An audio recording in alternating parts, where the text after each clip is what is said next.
समाजवादी महिला सभा की प्रदेश अध्यक्ष एवं पूर्व मंत्री रीबू श्रीवास्तव ने बंदरगाह तथा फ्लैट विलेज के नाम पर मिल्कीपुर, ताहिरपुर, रसूलागंज तथा छोटा मिर्जापुर के लोगों के जमीन बिना उनकी सहमति के जबरिया अधिग्रहण के खिलाफ आंदोलन कर रहे ग्रामीणों से मुलाकात। कार्यक्रम में महिलाओं ने बढ़ चढ़ कर हिस्सा लिया तथा रीबू श्रीवास्तव से कहा कि हम सब अपनी जमीन किसी भी कीमत पर सरकार को देने के लिए तैयार नहीं है, लेकिन यह शासन प्रशासन हमसे जबरदस्ती हमारी जमीन छीनना चाहती है। हम जान दे देंगे लेकिन किसी भी कीमत पर अपनी जमीन नहीं देंगे। रीबू श्रीवास्तव ने कहा कि 28 जून को समाजवादी पार्टी के राष्ट्रीय अध्यक्ष एवं पूर्व मुख्यमंत्री अखिलेश यादव ने प्रेस कॉन्फ्रेंस कर साफ साफ कहा था कि इस आंदोलन में समाजवादी पार्टी गांव वालों के साथ खड़ी है तथा हर तरीके से उनकी मदद करेगी। इसी के तहत ग्रामीणों से मुलाकात कर उनकी समस्याओं से रूबरू हुई हूँ। उन्होंने गाँव वालों को विश्वास दिलाया है कि जब भी उनकी जरूरत गाँव को पड़ेगी वह हर कदम तैयार है। कार्यक्रम का संचालन कर रहे ईशान मिल्की ने पूरे गाँव की तरफ से गांव वालों को अपना समर्थन देने हेतु अखिलेश यादव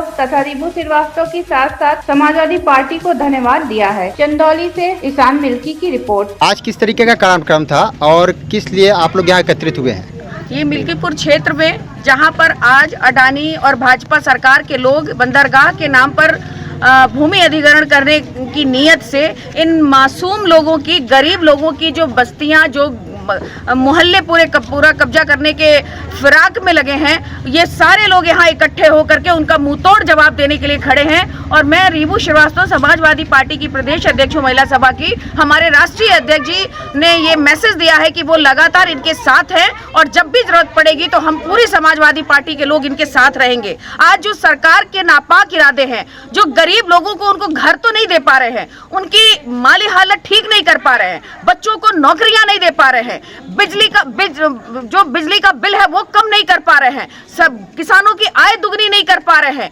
रोजगार की हालत बद से बदतर है, महिलाओं को सुरक्षा नहीं दे पा रहे हैं और ये पूरा का पूरा मोहल्ला, पूरा का पूरा जो गांव है उसको कब्जा करने की ये जो नीयत उनकी है खराब, उस पे वो काम लगातार करते जा रहे हैं। उनके जो पूंजीपति मित्र हैं वो बंदरगाह की बात करते हैं, यहाँ पानी नहीं है गंगा में, वो बंदरगाह कहां से चलाएंगे? उनकी नीयत सिर्फ और सिर्फ इस काशी में, जहां पर इनको लगता है कि पर्यटन स्थल इसको बनाया जा सकता है, पैसा कमाया जा सकता है, गरीब लोगों के घर मकान उजाड़ करके इनकी बद्दुआएं लेकर के वो कौन सा अपना पर्यटन और कौन से यहाँ पर अपना आशियाना बनाने के चक्कर में है, ये यहाँ के लोग पूरी अच्छी तरह समझते हैं। और जैसा यहाँ पे अभी आपने नारा सुना कि हम जान दे देंगे, जमीन नहीं देंगे, यहाँ के लोग पूरी तरह से करो या मरो के नारे के साथ उतरे हुए हैं। ये भाजपा की सरकार जो तमाम जगहों पे सरकारी संपत्तियों पे कब्जा करती चली जा रही है, रेलवे हो, बैंक हो, LIC हो, सभी जगह पर इनका कब्जा है। ये मंदिर मस्जिद के नाम पर लोगों को लड़ाते भिड़ाते रहते हैं,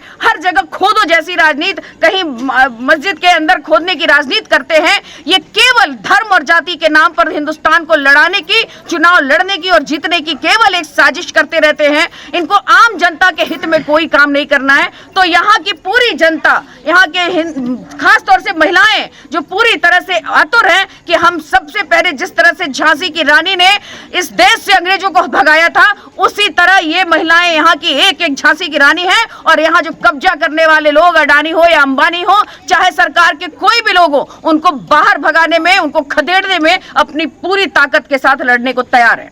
जिस तरीके से